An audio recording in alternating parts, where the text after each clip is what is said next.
pleasant Friday to you. Welcome to Lone Star Park at Grand Prairie. Alongside Rodney Nelson, I'm Jim Byers. Summer has arrived. I think meteorological summer is already here. Official summer not for about 3 weeks or 2 weeks.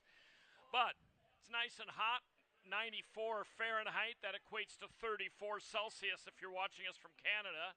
And we do know we have some players from Canada that are able to receive our signal. So welcome to you as well. We're back to fast and firm.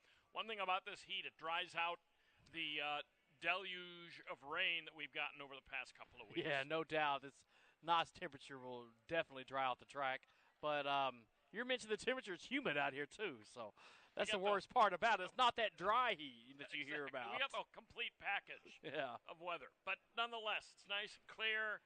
And we've got 9 races to show you. We have 2 video horses to watch today. We'll show you some previous race highlights later. Let's get right on to the first.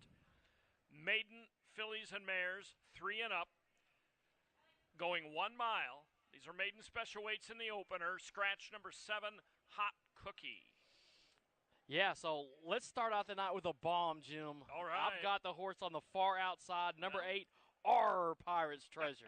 So I like the name of the horse for one, but a couple other things I like about this horse. One, it got Harry Hernandez's name to ride notable. today. The 20-1 shot on the line with the leading rider. That's notable. This horse has had 3 races so far in her career. The last 2 were at Oaklawn. The very first one is at Remington. Maiden special weights in 2 of them. Was in a maiden claiming last time. That was the best race of this horse's career, finishing second up there at Oaklawn Park. Was up there toward the front most of the way around the racetrack. That came at the 1 mile distance. This horse has 2 mile races underneath her belt. I think coming here to Lone Star Park is going to be a lot easier spot than running up in Hot Springs. Give me Our Pirate's Treasure, the long shot here in the first one with the top jockey of the colony right now. I'll take this long shot to start off the night. I got number 3, Woodhull, as my second choice. This is a horse that's only had 1 race. I love that. I love that angle from first race to second race. I think there's a lot of room for improvement for horses that do that. This one right here fits that bill. Was pretty much at the back of the pack all the way around the racetrack last time. But the horse was pinched at the break, had to check off heels too, just a trouble trip all the way around. Stuart Elliott gets back aboard this horse today. Actually, no? Stuart is all not right. riding His today. back's still hurting, I guess? I guess so, yeah. I should have said that right off the top. No Stuart Elliott. As of the time I came down here, we did not have a replacement for him in the first. We do have a couple of the replacements later. But second day in a row, no Stuart. Well, I'll say I think any of these guys could ride this horse to a second-place finish here in this race. I think this horse is going to have some improvement from that first race, from all that trouble that he had. It just came back at the end of March, so the horse should be ready to go. And Steve Asmussen, he's our leading trainer right now. You got to like that he's sending this horse out. And then I got the number 1, Misty Mood, another second-time starter as my third choice, coming off a 4th-place finish last time out. See if this horse can't get some improvement today as well. I got an 8-3-1 here in the opener, but let's start it off with that big money shot on the outside. Yeah. Well, I'm on the favorite here, Woodhull. Don't necessarily love her. She was a $575,000 yearling purchase. That's a lot. You can completely toss that turf race at Houston. She completely got off to a horrendous start, and then while way in behind, almost was dropped at the far turn. Had to check very hard off heels there. So that's a complete toss. This is like a second debut. Her grandmother was a graded stakes winner. I don't know. I don't love her, but I've got her on top here. This might be a race to pick an R Pirate Treasure. Geometric, I think we'll prefer a mile, or Geometrique will prefer a mile. Came back from a layoff last time, ran okay to be third at 7-1 for Austin Gustafson. And as far as Misty Mood, it's strange she hasn't worked. I will say, it doesn't mention it in the comment, but she totally missed the break last time and got out. It mentions that she's the last, but she completely blew the start, which even in a 6.5 furlong race is kind of tough to do and still have a best chance to win. Race 2.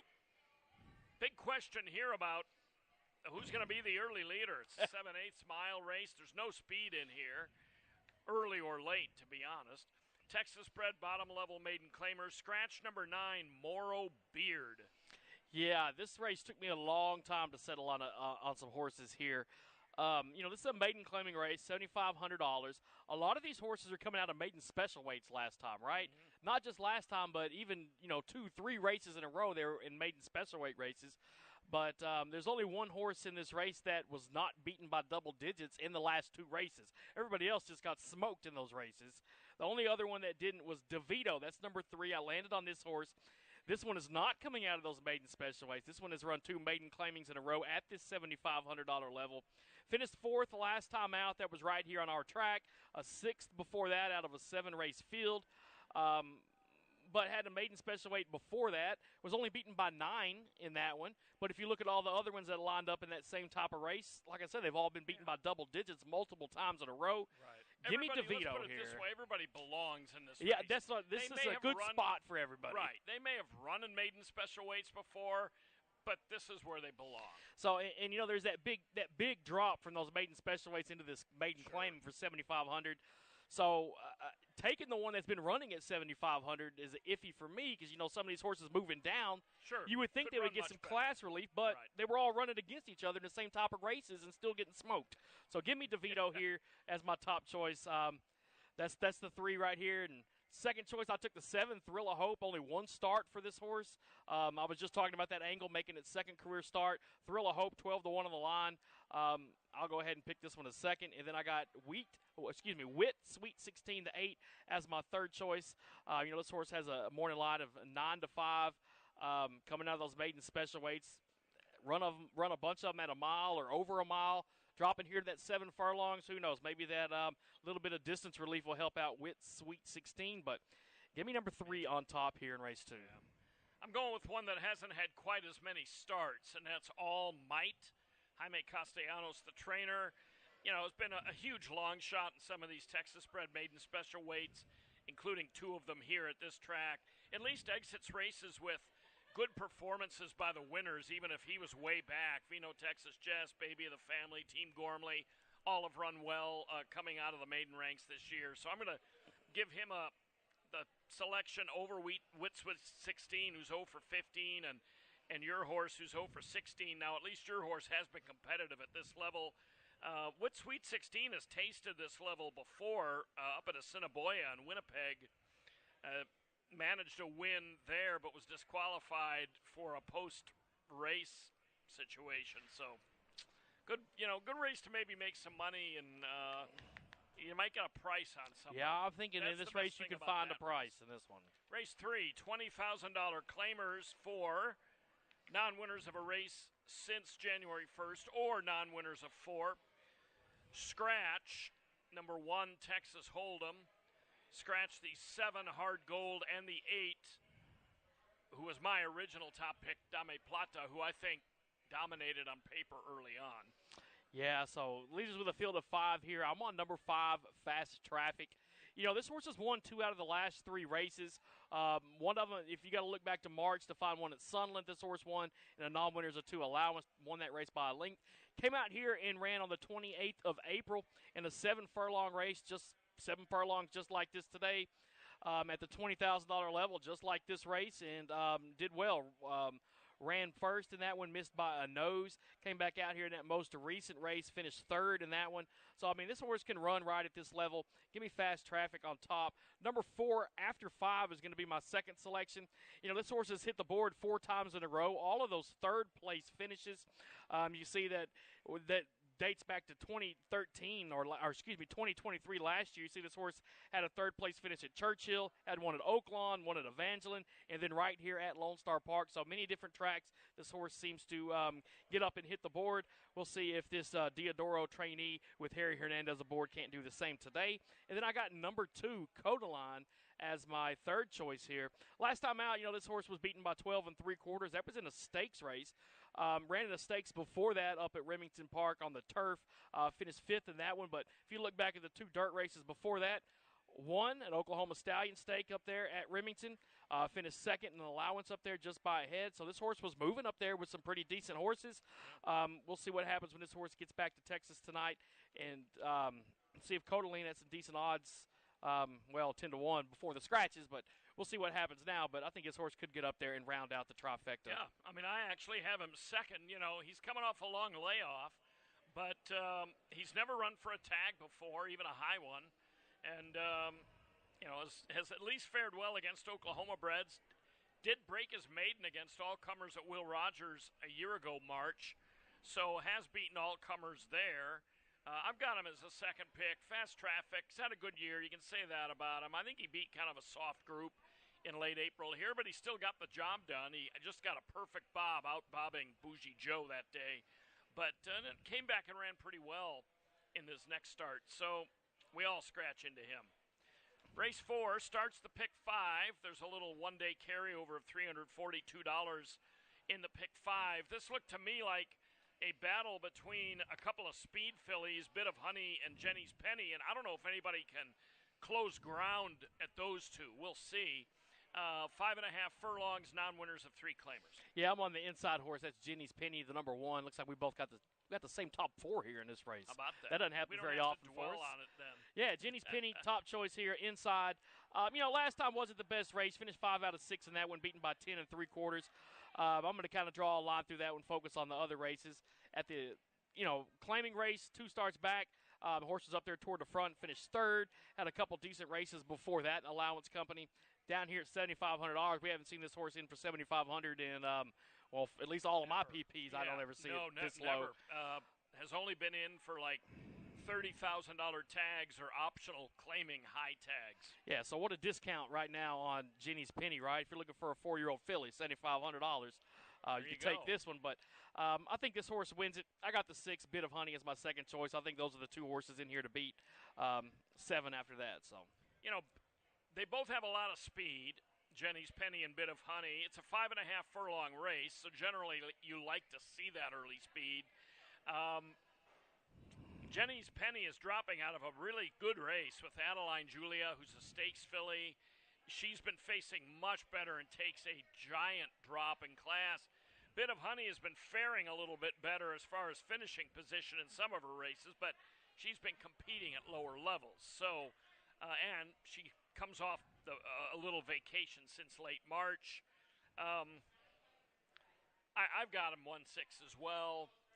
Sharp Likeness occasionally finishes well.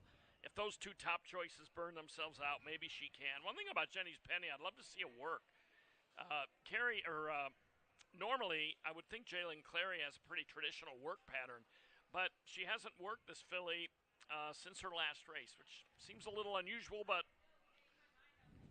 I'm not going to be scared to pick her because of that. Okay, time to watch video. I've been waiting for this filly to run back, and I haven't had to wait very long. She raced on Memorial Day. Race 5, mile on the turf, optional claimer for fillies. The one we're watching in the circle is Halaga, who that day is wearing the Broberg red silks with the lime cap right on the inside, laying about, 5th or 6th. We're going to roll it here. She's going to close up the inside is Halaga. She's going to win. Now, this is a 5-ace turf sprint.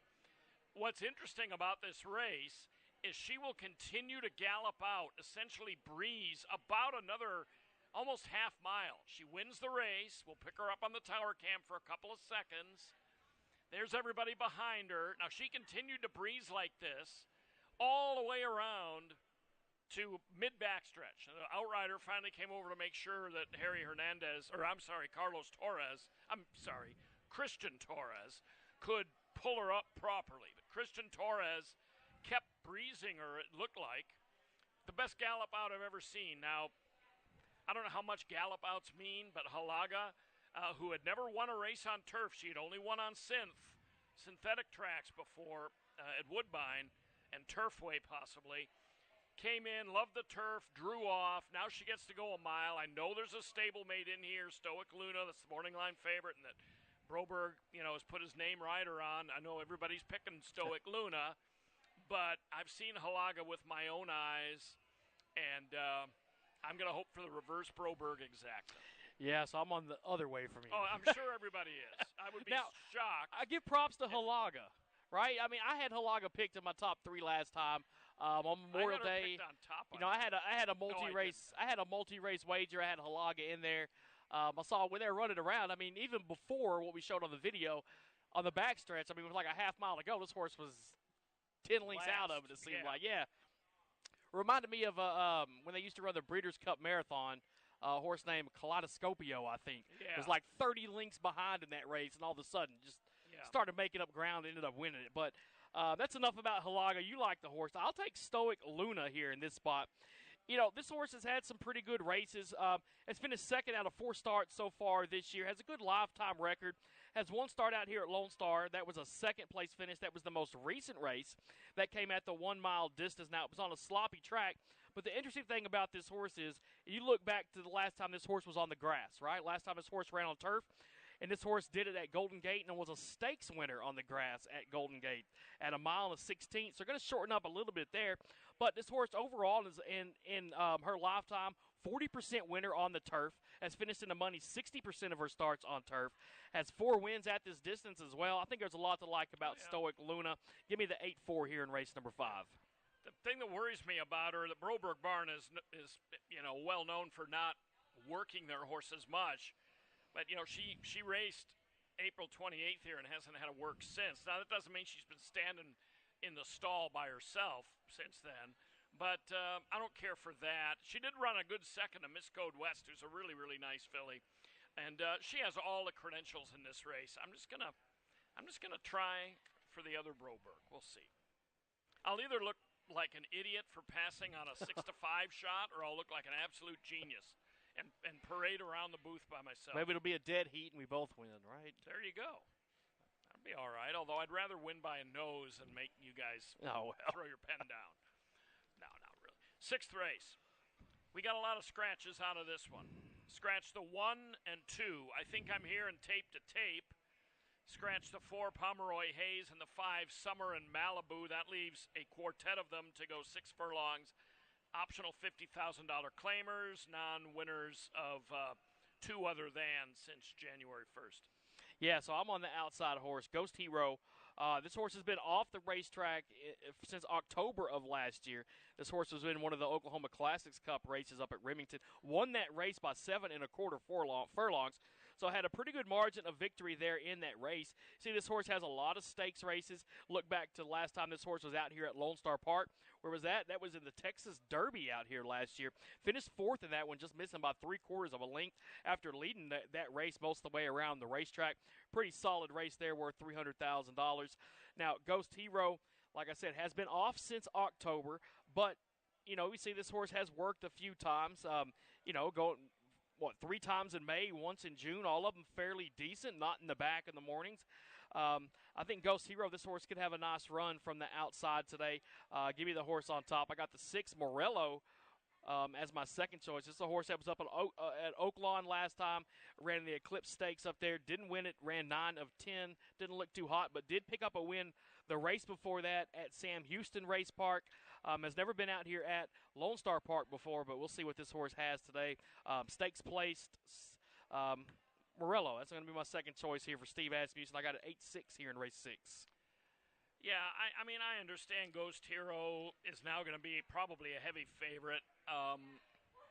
He can sprint for sure. He can sprint and route. Very good Oklahoma bred. He was a really good 4th and a very contentious Texas Derby here last year. Training well. The barn's been cold, but training well. Geldner's going to warm up in the back half of the meet, you would think.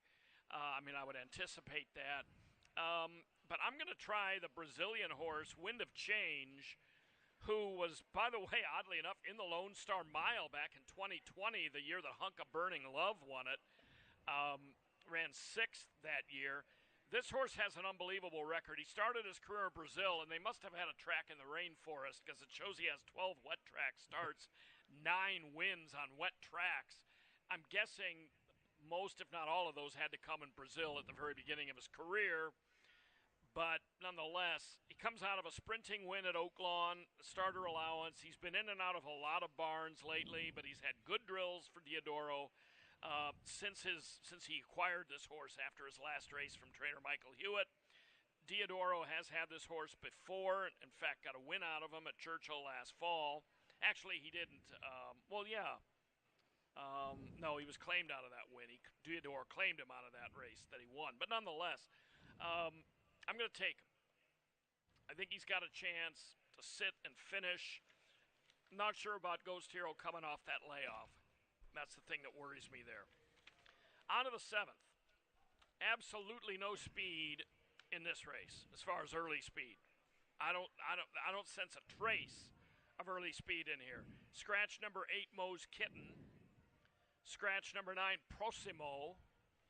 These are 7/8 of a mile, bottom-level maiden-claiming fillies. Yeah, so I'll take number 1, Catholic Sue. It's going to be my second winner for Broberg tonight. I think I picked on the card. Oh, you're confident.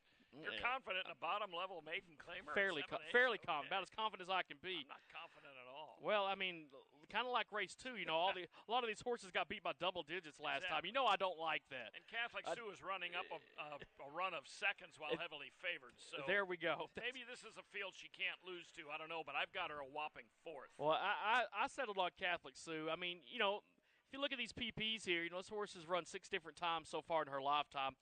4 of them coming to Oaklawn Park. We'll see that the horse was basically overmatched up there. Got beat every time out, fairly significantly. Yeah. And then moving here to Lone Star in the $7,500 races, came out and ran fairly well. I mean, seconds in both of them.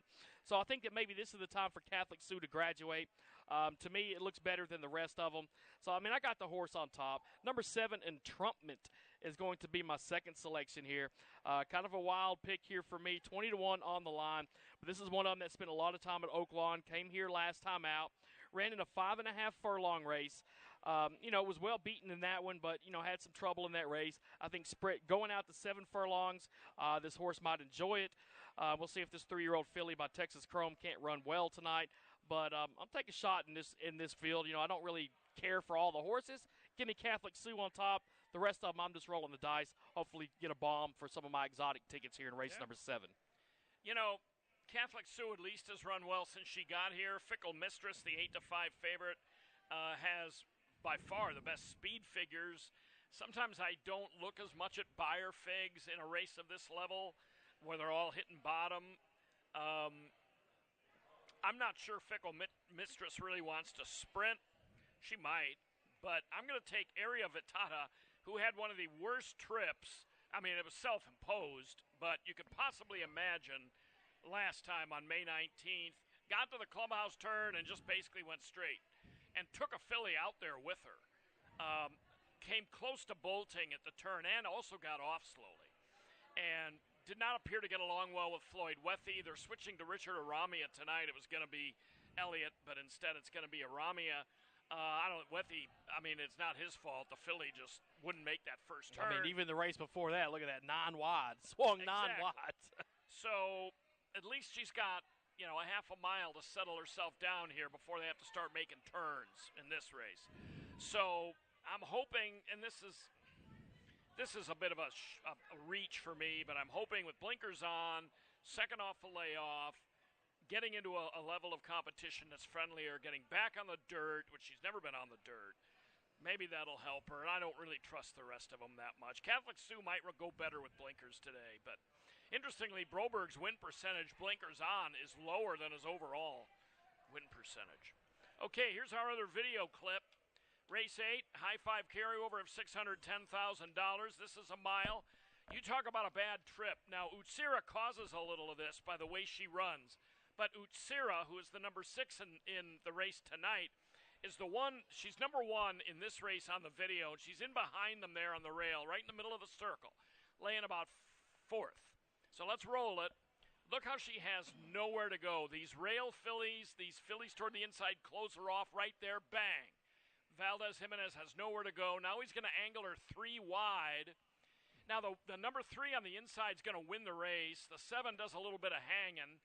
And look at the Utsira, who runs 3rd there, was really getting to the gray filly, who happens to be made an offer, who's in this spot today.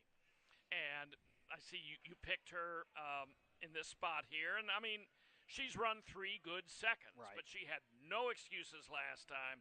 She had a perfect trip.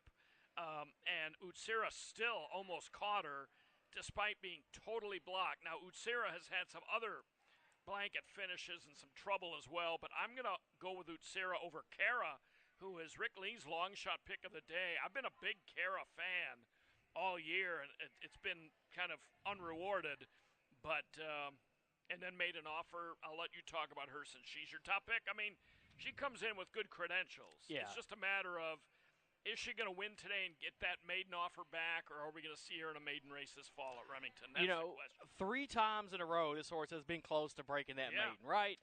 And out of the 4 starts, those 3 were all on the turf. So it's telling me this horse loves to run on the grass. Sure. Or maybe not loves it, but likes to run on the grass. I mean, it seems to work out well. She's picking up some checks, right? But all 3 of those races, I mean, she lost by a nose and a couple necks in those races. That's good. She's been right up there toward it. That's true. This horse shows a lot of speed out there, likes to get out there in front, tries to hold on all the way around. I'm going to take Maiden Offer here. Seems like when I picked the Brett Calhoun this year, he's been making me some money. You have been good with Calhoun. I will go ahead and take Maiden Offer here over Utsera. I mean, like we showed in that video, horse had a good run after getting blocked last time. This horse has had some respectable finishes. If you look at lifetime starts, I mean, this horse has finished in the money in, 2/3 of her lifetime races. Just hadn't been able to pick up that win yet. We'll see what happens, but I got it 7-6 here in the nightcap. I'm a little worried that Utsira is going to get the same trip today, except maybe being 2 and 3 wide instead of being rail skimming. We'll see. Hopefully not.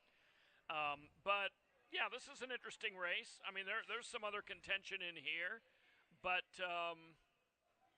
Utsira made an offer, and we'll see if Kara can run with these going a mile. Her best race so far has been an off-the-turf affair, but it's interesting. She switches barns from Pish to Hebert. Hebert is 27% the first time he sends a horse out new from his barn. That's, even though in a small sample size, that's a pretty good number. So we'll see how it shakes out. But I've got a horse I'm picking on Sunday that Ernesto Valdez Jimenez rode that also had a lot of trouble on the turf in her last start, and I'm going to pick her on Sunday to hope it turns around, the luck turns around, and maybe it'll happen in this race. Who knows? But I think that race is a really good way to end the card. There's multiple ways I think you can go in there. All right. So tomorrow's the Belmont Stakes to be contested at Saratoga. It's a really interesting Belmont this year. 1.25 miles is the distance this year at Saratoga. And, you got the Derby winner, the Preakness winner. You got another horse that's making his 3rd start that a lot of people are picking. That's Derby runner-up as well. Yeah, who's, Sierra Leone, who's a big star. So it's a good race tomorrow. It'll be exciting. Yeah, that's what I was going to say. It'll be an exciting race tomorrow. If you're not going to be able to make it out here to Lone Star Park to make those wagers on the Belmont card tomorrow, you can make them tonight. Just walk up to one of the machines and play the races for tomorrow. Find a teller. They'll put you in the right spot that you need to be to make those wagers for tomorrow. And, rack up, win some money, come back out here to cash it in on Sunday. Here, Jim's big pick he's talking about, already touting that pick on Sunday. I can't remember the name anymore. It's Ronnie Craven's filly on the turf in one of the early races with Ernesto Valdez Jimenez. So it's going to be a good weekend to be here at the racetrack, no doubt about it. And, if you make a bunch of money, maybe go check out the cricket tournament going on over there. The World Cup, T20 World Cup, exciting deal. So, all I know about that is those T20 matches are shorter than the regular match. That's all I know about them. Big things happening in Grand Prairie, Texas. We're getting a Top Golf down south, too. They announced that this week. So, all right. What a place to be, Grand Prairie, Texas. All right. Well, thanks a lot for looking in tonight. First post time coming up in 34 minutes. Wagering is available now, and good luck.